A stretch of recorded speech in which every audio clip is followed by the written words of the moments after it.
சென்னையிலிருந்து சென்ற ஸ்ரீலங்கன் ஏர்லைன்ஸ் விமானத்தில் பஹல்காம் தாக்குதல் தீவிரவாதிகள் தப்பிச் சென்றார்களா என இலங்கையில் சோதனை நடத்தப்பட்டுள்ளது.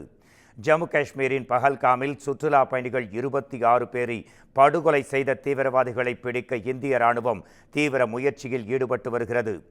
இந்த தாக்குதலில் தொடர்புடையதாக சந்தேகப்படுபவர்கள் அனைவரும் விசாரணையும் செய்யப்பட்டு வருகின்றனர்.